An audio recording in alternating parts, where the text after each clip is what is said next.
আমাদেরকে বলে যে শবে বরাত আমাদেরকে কয়েকটি আমল করার জন্য আমাদেরকে বলেন এই রাত্রিতে কি আমলগুলো করব।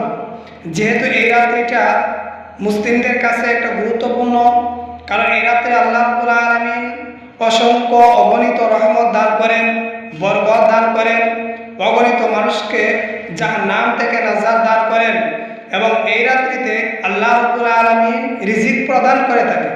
তাই 8টি আমলের কথা আমি আপনাদেরকে বলবো, আপনারা 8টি আমল এই রাত্রিতে এই দিনে করার চেষ্টা করবেন। 1 নম্বর হলো নফল রোজা রাখার চেষ্টা করবেন।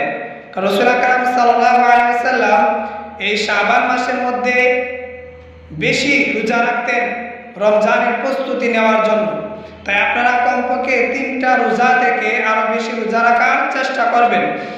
2 নম্বর হলো কাজা যে নামাজ রয়েছে সেই কাজা নামাজগুলা এই রাত্রিতে এবং দিনে পড়ার চেষ্টা করবেন, কারণ কাজা নামাজগুলা আপনার জন্য অত জরুরি। 3 নম্বর হলো যে নফল তাহাজ্জুদ এই নামাজগুলো আদায় করবেন। বলে হুজুর কত রাকাত করে? 2 রাকাত করে, আপনার যত রাকাত ইচ্ছা, এটা নির্দিষ্ট না যে এত রাকাত পড়তে হবে, আপনার যতক্ষণ মন চায় 2 রাকাত করে আপনি পড়তে থাকবেন। 4 নম্বর হলো সালাতুত তাসবিহ। এই নামাজটা একটু সময় লাগে, কিন্তু যদি ধৈর্য সহকারে এই নামাজটা পড়তে পারেন এই রাত্রিতে, শবে বরাতের রাত্রিতে, তাহলে আল্লাহ রাব্বুল আলামিন আপনার সমস্ত পাপকে মাফ করে দেবেন। 5 নম্বর হলো কোরআন তেলাওয়াত করা। আপনি কোরআন তেলাওয়াত করবেন, এই কোরআন তেলাওয়াতের মাধ্যমে আপনার চক্ষু এবং জবান মজবুত থাকবে, আল্লাহর কাছে গ্রহণীয় হবে। 6 নম্বর হলো জিকির করা।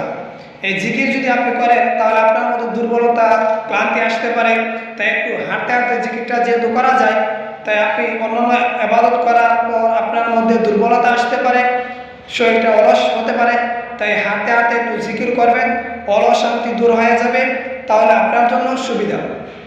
7 নম্বর হলো কবর জিয়ারত করা। কবরের পাশে দাঁড়িয়ে কয়েকটা সূরা তেলাওয়াত করে সমস্ত মুসলমানদের জন্য আপনি দোয়া করবেন।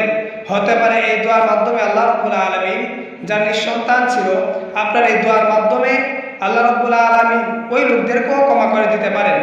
তাই এই রাত্রিতে অথবা দিনে কবর জিয়ারত করার চেষ্টা করবেন। 8 নম্বর হলো সবচেয়ে গুরুত্বপূর্ণ, সেটা হলো তওবা করা, ইস্তেগফার। অর্থাৎ মানুষ বালেগ হওয়ার পর থেকে তার এমন কোনো মানুষ বাদ নাই যে তার জীবনে গুনাহ নাই। তাই এই রাত্রিটা যেহেতু অনেক গুরুত্বপূর্ণ রাত্রি এবং দিনে মিলিয়ে, এবং শাবান মাস আপনি সবসময় ইস্তেগফারের আমলটা করবেন, তওবা করবেন, কারণ এই রাত্রে যেহেতু অগণিত রহমত এবং অগণিত মানুষকে ক্ষমা করা হয়, তাহলে আপনি আল্লাহ রাব্বুল আলামিনের নিকট এই রাত্রিতে বেশি বেশি তওবা করার চেষ্টা করবেন। আল্লাহ রাব্বুল আলামিন আমাদেরকে এই 8টি